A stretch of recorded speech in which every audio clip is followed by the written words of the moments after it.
My cheating wife got promoted, then started sleeping around, caught with multiple coworkers, and she wanted her employees out at her. I squeezed her dry on the divorce, served divorce papers, ensured she lost her job, and destroyed her in court.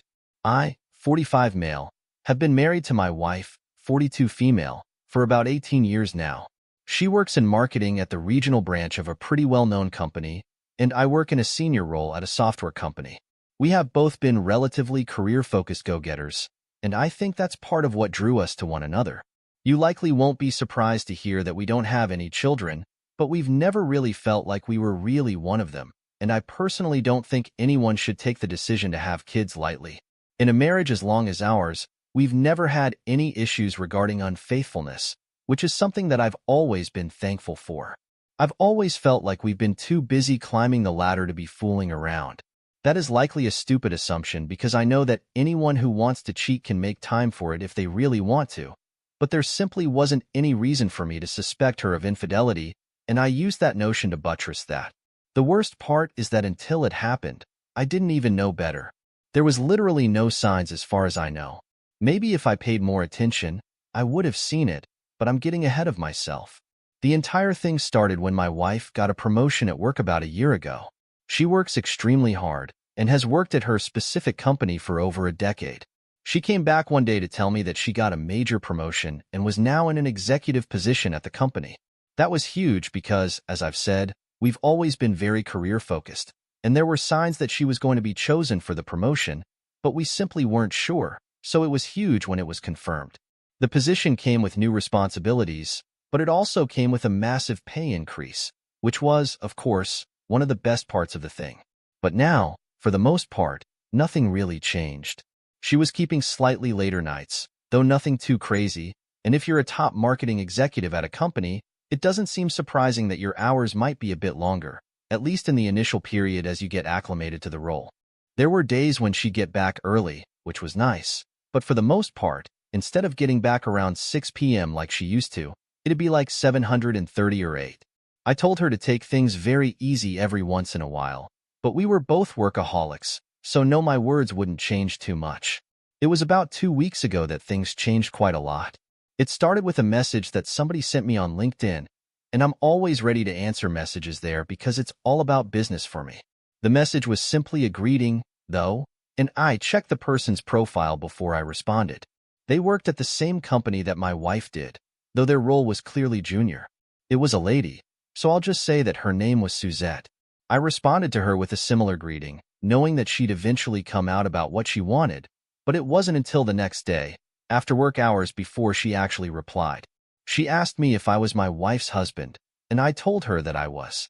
At that point, I knew that it had nothing to whatsoever to do with business, and my first thought was this was some pathetic girl trying to poach a married man or something. I mean, I really couldn't come up with another reason why someone like her was messaging me and leading with a question like that. I answered in the affirmative, though. I really would like to talk to you about something private, but I don't know if you're open. It's about your wife was added in a separate message. At that point, I started to feel very anxious. I thought that something might have been wrong with my wife, or she might have had an accident, but this message was sent since yesterday, so it was definitely something else. I started to wonder whether my wife was too combative and bossy at work and was essentially a bully to some extent. That was eventually what I settled on. She must want to report my wife to me, perhaps before trying to report her to HR. So I told her that I was open to hearing what she had to say. She proposed a meeting in person at a neutral spot, but I really didn't feel comfortable with that. So I told her to say what she wanted to say right here. I needed to have written proof of whatever it was she wanted to say.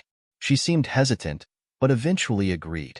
She sent me a paragraph, and it was very shocking to read. Quote, I don't know if you're the kind of person who prefers ignorance or whether you would want to know, but I know with certainty that your wife is sleeping with some of the junior employees. Maybe you both have an arrangement, and if so, please forgive me for intruding. But I think that it wouldn't be fair for you to be in the dark about this. I really beg that you don't mention my name if you do decide to confront her. I know this could cause me my job, but I am really just trying to do the right thing, and I hope that you can appreciate that. End quote. I read that message over about 5 times before what it was saying actually started to sink into my head. She was saying that my wife was sleeping with junior coworkers. Was that something I could even believe? I hadn't seen a single sign of that. She never seemed to smell like anyone's perfume. She never acted even mildly different when she'd returned from work. To be honest, the only thing that I could point to was her coming later than she used to, and I certainly could align with this new theory. It took me quite some time before I replied to her. I told her that I was grateful that she told me, and that her admission was going to be saved with me. About 10 minutes later, a bunch of questions started jumping into my head. How many employees? When did this start? Did they do things at work? How did she even know about it? I asked her every single one of these questions in a single message. Quote, I don't know for sure, but at least 2 because I overheard them talking about it. That's how I found out. And maybe it was some kind of inside joke, but they sounded serious and they tend to work late nights. I assumed they might be doing things in the building, but I don't have an answer for that. I heard their conversation about 2 months ago, and it's been eating me up. I saw her whispering to one of these guys somewhere discreet, and that's what brought it back to the forefront of my mind. I just had to say something, and I'm sorry that it took me so long too. I report directly to her, so I feel like a traitor. I don't hate her or dislike her, but it just wasn't right. End quote. Honestly, most of me believed this lady, but I couldn't understand why. Maybe because it just seemed so improbable that someone would go to these lengths to lie to me. Could this be some workplace rival trying to ruin her family life? I couldn't know. And because I personally hadn't even had an inkling of a doubt in my wife, part of me didn't want to believe it, but for some reason it seemed credible. I thanked the lady quite extensively, and I told her I would act on the information as I thought appropriate, but she would be left out of it. I wanted to tell my wife about it and see her reaction or simply confront her, but it was going to be so easy for her to deny it. It was clear as day that my best choice was to see what I could dig up. That way, I'd either be able to feel like there was no evidence and debunk what the lady told me, or I'd find something to corroborate it, and then I'd take things from there. So I decided to be patient and get a good opportunity to do my snooping. When my wife came home that night, things were normal, and I did my best to act as normal as possible with her. It wasn't too hard because I wasn't entirely convinced. My chances to snoop around came about 4 days later when my wife went to the salon to get her hair done. She almost always went around with her laptop, but in this case, she didn't. Her password isn't a secret to me, so I was able to log right in, and since she uses a MacBook, I was able to look at her messages. Based on what this lady had told me, I was looking for conversations that seemed to be with younger men who were employees of hers. I could hardly recognize any of the names though, so I decided to simply go through as many of those messages as possible. I saw a preview of a message with a text, "I'll call you when I get back to show you ... And the sender? DoorDash. I could have laughed despite myself, so I opened it up and started to go through the entire thing. Apparently, she had saved the contact, which belongs to some guy called John, as DoorDash to make things less suspicious if I just happened to see a message from him pop up. At that moment, I was absolutely furious, and by the time I got to the point where they were sending steamy texts back and forth, I almost lost my mind. He had sent her pictures, she hadn't sent him any, and she responded very positively to his. At one point, I realized that I had been staring blankly at the screen for a few minutes. Honestly, it's hard for me to express how heartbreaking it was to discover that. I decided to leave the chat, but I made sure to keep as much as I could record as evidence. After that, I went back to the chat to continue scrolling through and looking for other people that she was having affairs with. I'm not going to bore you all, but there were 2 other employees. I could tell they were employees because work was mentioned and like 5% of all the messages, while the rest was just explicit stuff. And judging whether images, none of these men could have been over the age of 30. That was making things a lot worse in my head. I took all the evidence that I could get, and honestly, I'm quite baffled on what to do next. Is it as easy as just confronting her and then going for a divorce? Is that really all that I'm going to do? This is a woman who comes home every day, kisses and hugs me, and acts like there's absolutely nothing wrong. We've slept together several times since her affairs started, and now I know that it is an absolute priority that I get tested. I'm going to do that, but I want to figure something out, and I need opinions on it. Should I just leave it at divorce? Or should I hit her harder than that? Should I find a way to really hurt her? Because this is the worst form of betrayal, and I genuinely can't stomach her anymore. Edit, I'm just finishing a long day of work, and I appreciate all the advice and comments that I've received regarding my predicament. Someone said that I only have one chance to get back at her because once I've divorced her and left those years behind, I won't be able to act on my pain. I know this isn't something that I'll stop feeling anytime soon, so I'm ready to make sure I use this chance to get back. I'm not going to stoop to the level of cheating back. I don't even have the urge to do that. I'll figure something out, though, and I will update you all when I get to that point. Update. Hey, everyone. I wrote an earlier post about my wife who was promoted and started cheating on me with her junior employees, about 3 of them that I knew about. It's been several months since then, and I forgot about updating you all in the midst of all the drama in my life. But now that things are over, trust me, it came to mind and I'm here to tell you all how things played out. It's all good news. So when I finally decided that I was going to confront my wife about the entire thing, I made sure to go and get an STD test done first. They found gonorrhea. Fortunately, I was asymptomatic and I was given a prescription to get it treated. I was super pissed off though because she's the only woman I have slept with since we got married. So I certainly didn't get it from anyone but her. And she likely got it from one of her new sexual partners. It was at that point that I was certain that I was going to confront her. When she arrived at home that night, I was in the living room and I asked her to sit down before she could even take off her coat.